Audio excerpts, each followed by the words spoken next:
Hello. Mark chapter 11 verses 12 to 25, which we are studying today, is one of the most curious passages in the New Testament. Certainly it is in Mark's account of Jesus' life. So first let me read it to you before we try to work out exactly what is going on here and what we're meant to learn from it. The story begins the day after Jesus' entry into Jerusalem, the day in which he was acclaimed, as we saw last time, as the coming king. But here we read, the next day, as they were leaving Bethany, Jesus was hungry. Seeing in the distance a fig tree in leaf, he went to find out if it had any fruit.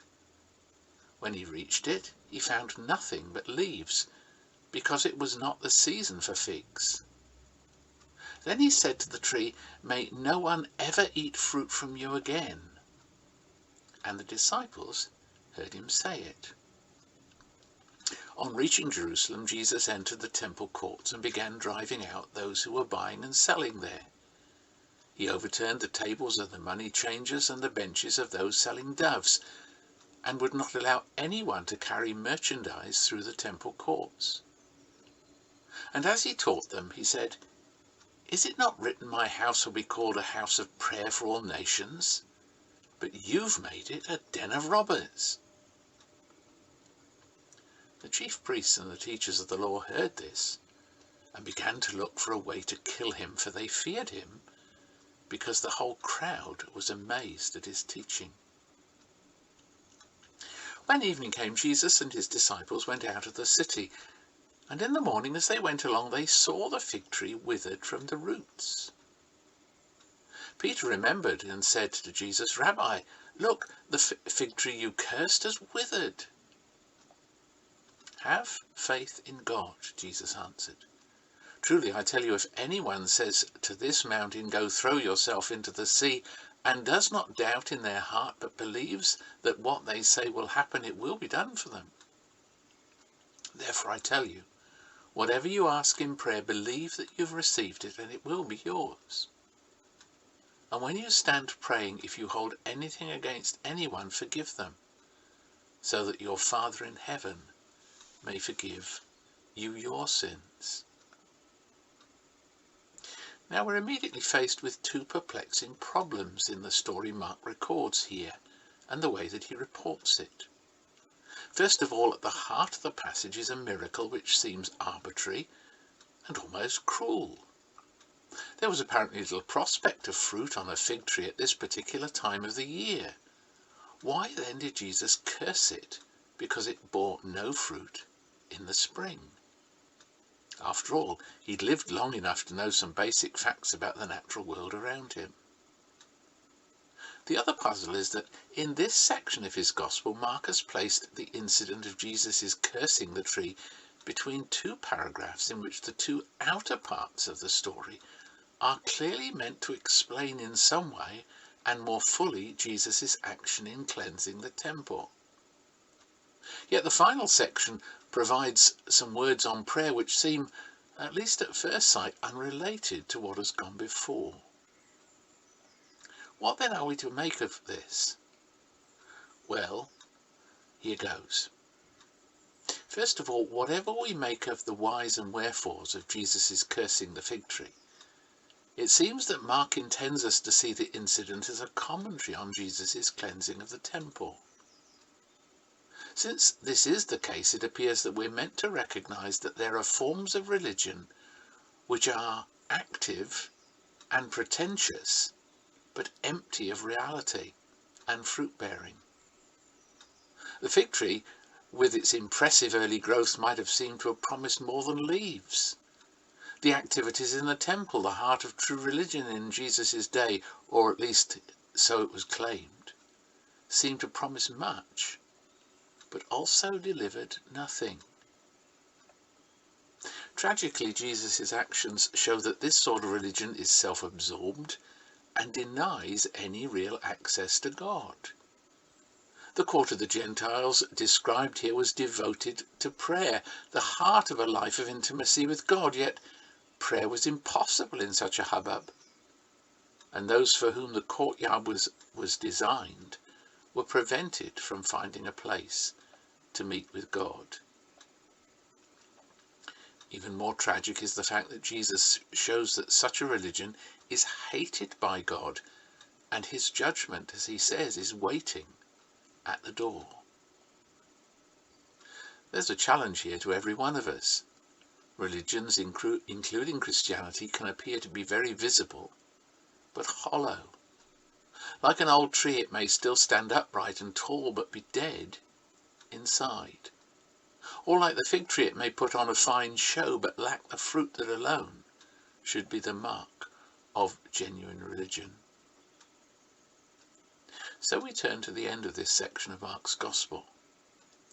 The disciples seem to have understood the symbolic nature of the incident they'd witnessed. Jesus' action was an acted parable, if we can put it in that way. This, however, gave rise to another not unrelated question. In contrast to the powerless emptiness of the temple worship, Jesus had asserted the characteristic marks of a true religion. But what were those marks? What are the signs of a genuine spirituality? So Jesus provides the answer in response to Peter. And I think we can see that he says three things. First of all, true religion is found, he says, among those who forgive and are forgiven.